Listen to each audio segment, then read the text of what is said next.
अस्सलाम वालेकुम फ्रेंड्स, उम्मीद करती हूँ आप सब लोग खैरियत से होंगे।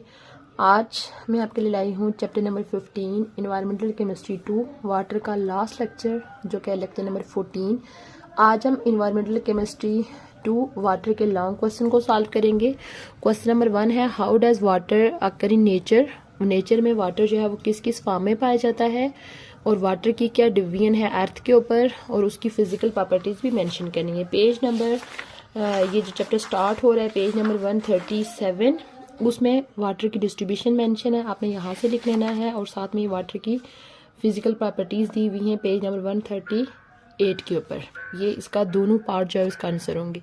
Give the physical properties of water, water की फिजिकल प्रॉपर्टीज लिखें और किस तरह से वाटर जो है वो एज अ एक्ट करता है सॉल्वेंट के तौर पर आयनिक और नॉन आयनिक कंपाउंड के लिए। ये यहाँ पे भी वाटर की फिजिकल प्रॉपर्टीज भी मेंशन करनी है, और water as a solvent for ionic compound and water as a solvent for non ionic compound mean covalent compound. ये दोनों टॉपिक्स इसके अंदर आएंगे। उसके बाद what do you mean by hard and soft water, hard and soft water से क्या मुराद है, और give the types of hardness, hardness की कितनी टाइप्स हैं, and their causes, how temporary hardness is remove. ये जो इस बुक का एक पेज मिस है उस पे इसकी डिटेल लिखी हुई है। सॉफ्ट वाटर और हार्ड वाटर में क्या फ़र्क है, हार्डनेस कितनी किस्म की होती है, किन किन वजूहात की वजह से हार्डनेस होती है, और हार्डनेस को कैसे रिमूव किया जा सकता है। उसके बाद क्वेश्चन नंबर 4 है, give all the method of softening of permanent hardness of water. ये भी उसी पेज के ऊपर मेंशन है।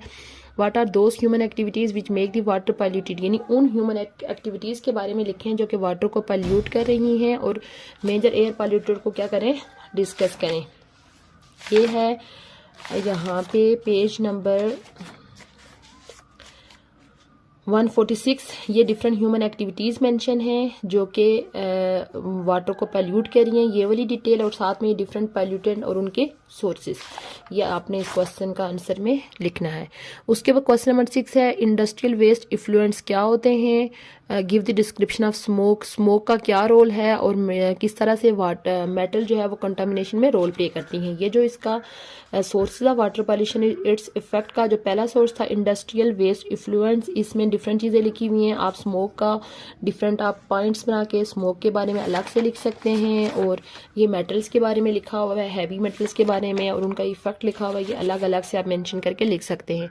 How leather tanneries, detergent, agriculture waste are responsible for water pollution. यहाँ पे आपने डिफरेंट चीज़ों का आप मेंशन करेंगे कि लेदर टेनरीज का क्या काम है।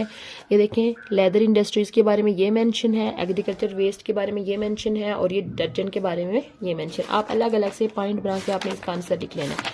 उसके बाद नेक्स्ट क्वेश्चन है, give a comprehensive note comprehensive treatment of water borne disease.